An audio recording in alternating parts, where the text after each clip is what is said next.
వచ్చిన మీ అందరికీ యేసుక్రీస్తు నామమున పేరిట శుభాభినందనాలు. ఈ యొక్క యెరూషలేము ప్రవేశం అనేది మత్తయి సువార్తలో 21:1-11, మార్కు సువార్త 11వ అధ్యాయం 1-10, లూకా సువార్త 19వ అధ్యాయము 29-40 వచనాలు, యోహాను రాసిన సువార్త 12వ అధ్యాయము 12-19 వచనాలు. ఈ 4 సువార్తలలో ఈ విషయాలు వ్రాయబడి ఉన్నాయి. ఇప్పుడు మొదటి రోజు, ఈ రోజు నుండి మరి ఈస్టర్ రోజు వరకు కూడా దీన్ని ఏమంటారంటే ప్యాషన్ ఆఫ్ ది వీక్ అంటారు. అంటే ప్రభువారు చివరి దినాల్లో వారం రోజుల్లో చేసిన కార్యక్రమాల లిస్టు అని చెప్పాలి. ఇది ఆదివారము, మట్ల ఆదివారం అని చెప్పారు. జయప్రవేశం జరిగింది, అయిపోయింది. రేపు ఏంటి? రేపు గురించి మనం మాట్లాడితే మత్తయి సువార్త 21వ అధ్యాయము 12-13 వచనాలు. ఇందాక 11 వచనాలు చదివాము. ఇప్పుడు 12-13 చూడండి.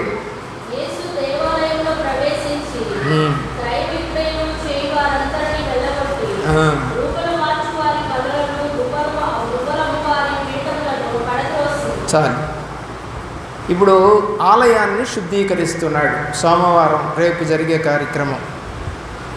యేసు ప్రభువారు దేవాలయం దగ్గర ఆత్మ సంబంధంగా ఉండకుండా వ్యాపారం చేసుకుంటున్నటువంటి వారిని చూసి కోపగించుకున్నాడు. ఇప్పుడు మీరు అడగొచ్చు, మరి 3.5 సంవత్సరాల్లో ఆయన యెరూషలేముకి రాలేదా? దేవాలయానికి రాలేదా? వచ్చాడు. మరి అప్పుడెందుకు చేయలేదు, ఇప్పుడు ఎందుకు చేస్తున్నాడంటే ఇక ఆయన చనిపోబోతున్నాడు. చాలామంది ఇళ్లలో కొన్ని విషయాలు మనకు చెప్పరు. చనిపోబోయేటప్పుడు చేతిలో చేయేసి చెబుతూ ఉంటారు.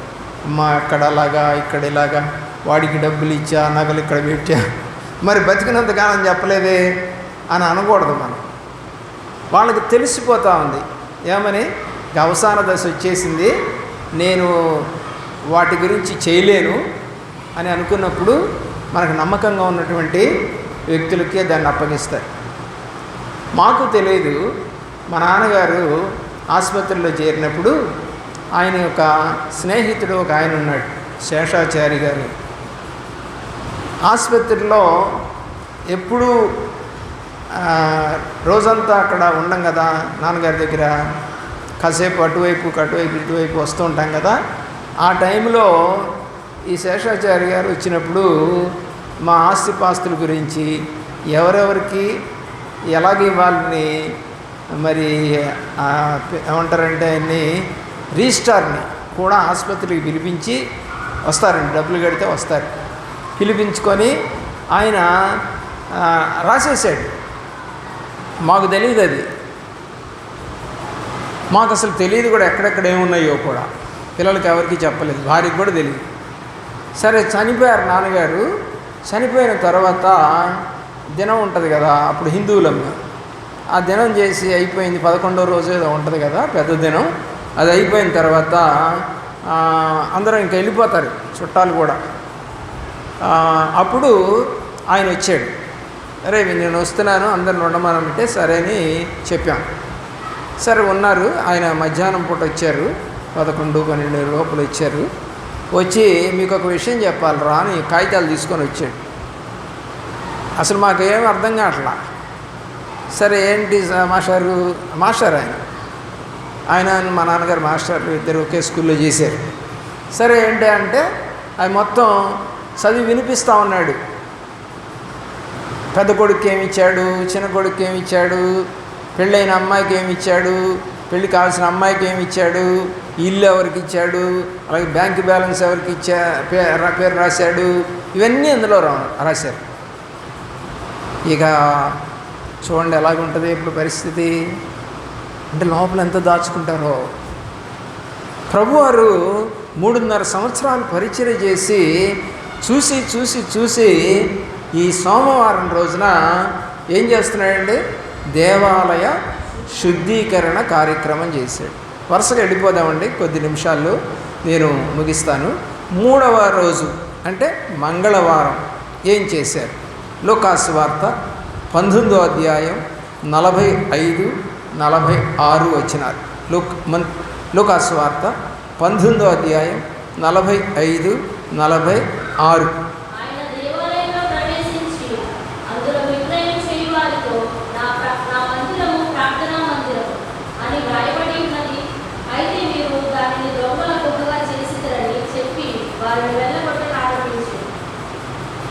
ఇక్కడ మనం చూసినట్లయితే దేవుడు మరి సామాన్యంగా ఆయనకి ఏ అధికారం లేదు. జనరల్గా ఏం చేస్తారు, మన ఇల్లు పడగొట్టాలన్నా ఇంకేదైనా చేయాలంటే అధికారులు వాళ్ళతో పాటు వస్తారు కదా. ఈయనొక్కడే అక్కడ గమనించాల్సింది మనం. ఎవరు ఈయన శిష్యులు కూడా రాలా, వచ్చినట్టు ఎక్కడ రాయలేదు. అక్కడ ఈయనొక్కడే చేశాడు. ఆ బల్లన్నీ పడగొట్టేసేయటం, వాళ్ళందరినీ తరిమేసేయటం, వాళ్ళని అరవటం, ఉపమానములతో బోధించటం, గ్రీసు దేశస్థులు యేసు ప్రభు వారిని చూడాలని అడగటం, మరి ఇవన్నీ కూడా జరిగినాయి. ఇస్కరియోతు యూద 30 వెండి నాణేలకు ఆయన్ని అమ్మివేయటానికి సిద్ధపరచుకోవటం, ఇవన్నీ జరిగాయి. ఇవన్నీ మంగళవారం జరిగాయి. రెఫరెన్సులు కావాలంటే మరి ఆ యొక్క గ్రీసు దేశస్థులు యేసు ప్రభు వారిని చూడాలనుకోవడం మార్క్స్ వార్త 12:1-40. తర్వాత 4వ అంశంలో మరి ఆయన ప్రసంగం భవిష్యత్తు గురించి చెప్పినటువంటి ప్రవచనం మత్తయి సువార్త 24వ అధ్యాయం. అలాగే మరి ఇస్కరియోతు యూద 30 వెండి నాణేలకి బేరం కుదుర్చుకోవడం, ఈ మంగళవారమే కుదుర్చుకొని మత్తయి సువార్త 26వ అధ్యాయము 14వ వచనం నుండి 16వ వచనం. అలాగే మార్కులో కూడా ఉంటుంది, లూకాలో కూడా ఉంటుంది ఈ మాటలు. ఇదన్నీ కూడా మంగళవారం రోజు జరిగాయి. బుధవారం రోజు వచ్చేసరికి చూడండి, వాక్యాన్ని చూద్దాము. దేవుని యొక్క ప్రేమలో ఆయన కృపలో భద్రపరచబడాలి. బైబిలు జ్ఞానుల ప్రకారము వారు బేతనీలో శిష్యులతో సమయం గడిపారు. ఎక్కడికి వెళ్ళాడు మళ్ళీ ఆయన చెప్పండి? బేతనీకి వెళ్ళాడు. బేతనీకి వెళ్ళి అందరినీ కూర్చోబెట్టుకొని వాళ్ళతో మరి మీటింగ్ లాగా పెట్టుకొని మాట్లాడతాం అనేది మనము ఈ యొక్క వాక్య భాగంలో కనపడుతూ ఉంటుంది. గురువారం వచ్చేసరికి మీ అందరికీ తెలిసిందే, రొట్టె విరవటం. ఎక్కడికి వెళ్ళాడు ఆయన మేడగదికి వెళ్ళాడు. మత్తయి సువార్త 26వ అధ్యాయము 26వ వచనం నుండి 29వ వచనం వరకు. దీన్ని ఇంగ్లీష్లో లాస్ట్ సప్పర్ అంటారు. చూడండి, దేవుని యొక్క ప్రేమలో మత్తయి సువార్త 26 నుండి 29 వచనాలు. మత్తయి సువార్త 26 నుండి మొదలు.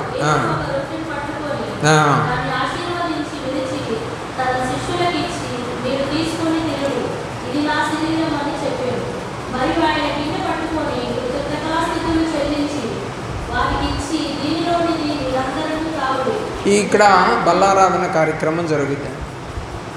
ఈ బల్లారాధన కార్యక్రమం జరగటానికి ముందు ఆయన ఒక పని చేశారు.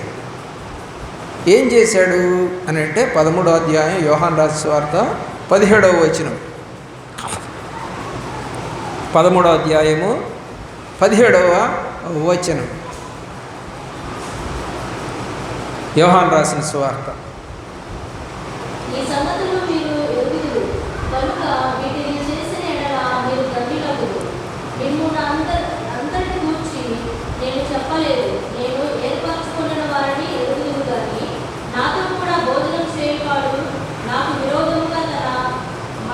ఎవరు ఆయన్ని చంపటానికి ప్రయత్నం చేస్తున్నారో ఆ విషయాలన్నీ కూడా వివరించి చెబుతున్నటువంటి సందర్భం ఇది. ఏది? మేడగదిలో ఈ యొక్క బల్లారాధన క్రమంలో. బల్లారాధనలో పాపాన్ని ఒప్పుకోవాలి. బల్లారాధనలో మన యొక్క ప్రాయశ్చిత్తాన్ని, ప్రభువు నా కొరకు రక్తం కార్చాడని, ఆయన రక్తంలో కడగబడాలని, ఇక నుండి తప్పు చేయను ప్రభువా, చేయకుండా చేయదేవా అని ప్రార్థన చేసుకోవడం. దేవుడు నన్ను పట్టించేవాడు ఎవడో అని క్లియర్ కట్గా యూదాను గురించి చెప్తే వాడు నేనా అన్నాడే తప్ప ప్రభువా నేను తప్పు చేశాను అని అనలా. మరి బల్లారాధన కూడా తీసుకున్నాడు. కాళ్ళు చేతులు కడుక్కున్న తర్వాత బల్లారాధన తీసుకుంటారు వాళ్ళు. మనమైతే ఎట్లాగైతే వస్తామో అలాగే వస్తాం. నేను ఒకసారి ఇట్లాగే మందిరంలో బల్లారాధన ఇవ్వటానికి అనిపించింది. ఒక ఆమె కాళ్ళు పగిలినట్టున్నాయి, ఆమెకి కాళ్ళు పగిలిన చోట లేస్తాయి కదా చర్మం, దాన్ని పీక్కుంటూ కూర్చుంది. ఇంకా ఆ తర్వాత అట్లాగే తీసుకుంది బల్లారాధన, కడుక్కోలా ఏం లే. ఇంకొక ఆమె ముక్కులో ఏలు పెట్టుకొని తిరిపి అట్లాగే తీసుకుంది. కడుక్కోవడానికి లేస్తే అరుస్తానేమోనని అలాగే తీసేసుకుంటా ఉంది. నాకు భలే ఆశ్చర్యం వేసింది. ఇశ్రాయేలుకు ఉన్నంత పరిశుద్ధత మనకు లేదు. హిందువులు చూడండి, గుళ్ళకి వెళ్ళాలంటే కాళ్ళు చేతులు కడుక్కొనే వెళ్తారు. ముస్లిమ్స్ కూడా కాళ్ళు చేతులు ముఖం కడుక్కొనే నవాజ్కి లోపలికి వెళ్తారు. బయట పంపులు ఉంటాయి వాళ్ళకి. నేను శ్రీశైలం వెళ్ళాను ఒకసారి, ఎప్పుడు నా యొక్క యవ్వన జీవితంలో. శ్రీశైలం వెళితే లోపలికి వెళ్ళేటప్పుడు మరి నీళ్ళు ఎక్కడ దొరుకుతాయి అని నేను అడిగాను. మనం నీళ్లు తెచ్చుకోవాల్సిన పని లేదు, కడుక్కోవాల్సిన పని లేదు అంటే, అందరిలో ఆ యొక్క గుళ్ళకి ఎట్లా వెళ్తామండి అన్న.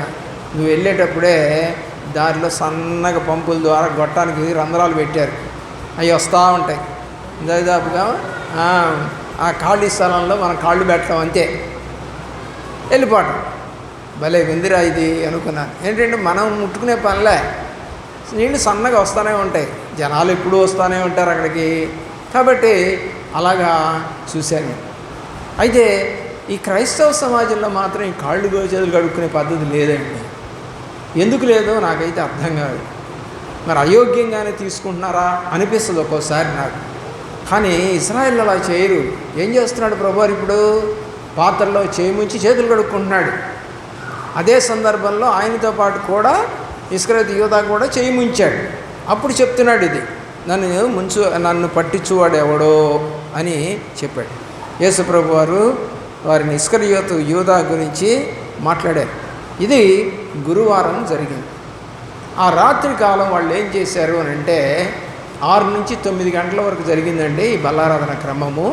ఆ తర్వాత 9 గంటల నుంచి ఆయన కిద్రోను వాగు దాటి ఒలీవల కొండకు వెళ్ళాడు. ఒలీవల కొండ మీద ప్రార్థన చేసుకోవడానికి వెళ్ళాడు. అక్కడ దాకా ఉన్నాడు ఎవరు? ఇస్కరియోతు యూదా. అక్కడ ఏం చేశాడు చెప్పండి? చూశాడు ప్రార్థన చేసుకోవడం, వీళ్ళని ప్రార్థన చేసి ఆయన ప్రార్థన చేసుకోమని చెప్పడానికి గెత్సేమనే తోటలో ఆయన వెళ్ళినప్పుడు వీడేం చేశాడు? చల్లగా జారుకొని, యేసు ప్రభువారు ఇక్కడ ఉన్నారు, పట్టుకోవడానికి మంచి అవకాశం అని ఊర్లోకి వెళ్ళాడు. ఇదంతా కూడా గురువారం రాత్రి కాలం జరిగింది. మరి మన లెక్క ప్రకారం అయితే, వాళ్ళ లెక్క ప్రకారం అయితే శుక్రవారం అవుతుంది. అదేంటండి అంటే వాళ్ళకి సాయంకాలం నుండి సాయంకాలానికి రోజు, అంటే 6 దాటితే శుక్రవారంలోకి వెళ్ళిపోయినట్టే వాళ్ళు. అదవుతుందండి. కాబట్టి ఇక అంతా కూడా శుక్రవార కార్యక్రమం కింద లెక్కది. ఏది? బల్లారాధన కూడా. మరి శుక్రవారంలో మీ అందరికీ తెలిసిందే సిలువ వేయటము అనేది. మత్తయి సువార్త 26వ అధ్యాయము 57వ వచనం నుండి మనకి 27వ అధ్యాయము మరి 31వ వచనం దాకా మార్క్స్ వార్తలోను ఇవన్నీ మనకి కనపడతాయి. ఆయన్ని ప్రధాన యాజకులు మహాసభ ఎదుట మరి పెట్టడం, యేసు ప్రభు వారిని మరి చంపవలనని ఆయనను మీద విరోధముగా అబద్ధ సాక్ష్యాలు చెప్పటం, ఇవన్నీ జరుగుతాయి. ఇది శుక్రవారం రోజున జరిగినది. ఆ తర్వాత పేతురు యేసు ప్రభు వారిని మరి నిరాకరించి, అంటే అబద్ధాలు చెప్పటం జరుగుతుంది. అలాగే యేసు ప్రభు వారు సిలువ వేయబడటం జరుగుతుంది. యేసు ప్రభు వారు మరి సిలువలో 7 మాటలు మాట్లాడిన సందర్భం కూడా మనకి ఇక్కడ కనపడుతుంది. అది చాలా విలువైనవి అని మనము చెప్పవచ్చు.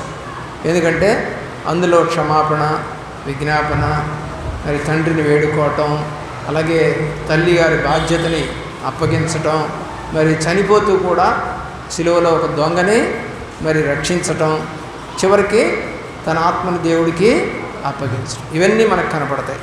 ఇది శుక్రవారం సమయంలో జరిగింది. శనివారం ఏం జరిగిందండి అంటే, శనివారం లెక్క ప్రకారం వాళ్ళకి ఏం రోజు అండి?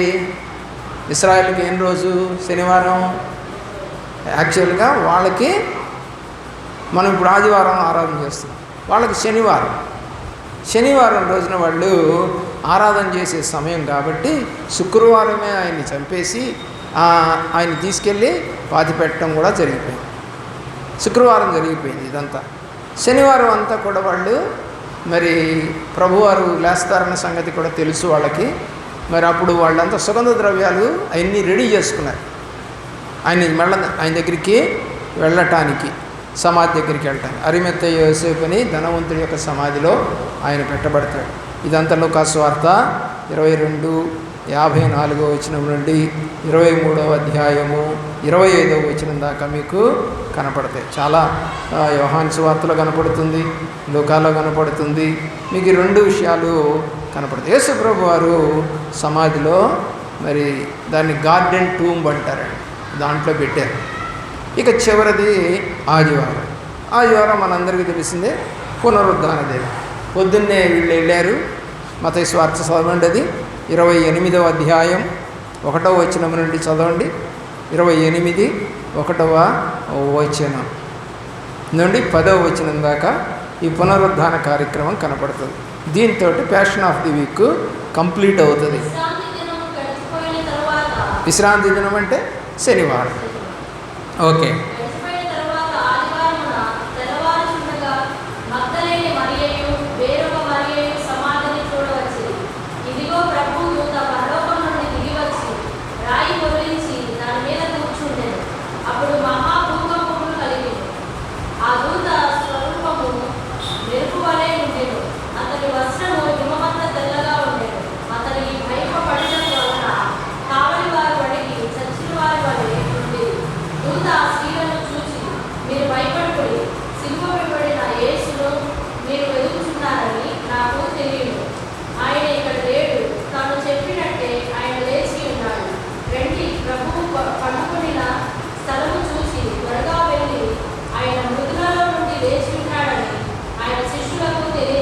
ఇప్పుడు సువార్త ప్రకటించింది ఎవరు చెప్పండి? శిష్యుల, స్త్రీలు. ఆయన దూత ద్వారా స్త్రీలకు చెప్తే, స్త్రీలు పోయి శిష్యులకు చెప్తే వాళ్ళు వచ్చి చూస్తే పేతురు ఒక్కడే వచ్చాడు, చూశాడు, లేడు. తర్వాత ఎక్కడికి వెళ్తున్నానని చెప్పాడు?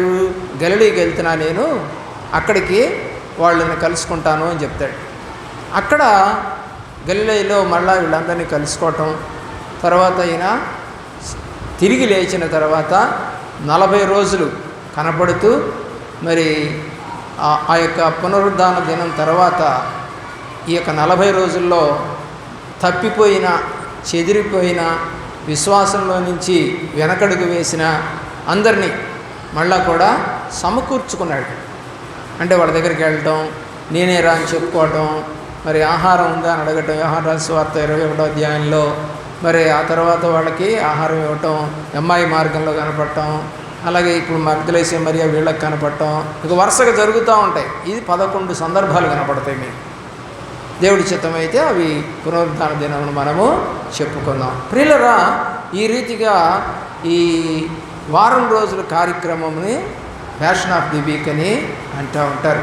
దేవుడి యొక్క మహాకృపలో ఒకసారి జ్ఞాపకం చేసుకొని నేను నీ హృదయాన్ని ప్రభువుకి అంకితం చేయండి. ఆయన నీతో, నాతో, మనందరితో కూడా ఉండి నడిపించు దేవుడై ఉన్నాడు. వాక్య ప్రకారం మనం నడుచుకోవడానికి దేవుడు మనకు సహాయము చేయును గాక.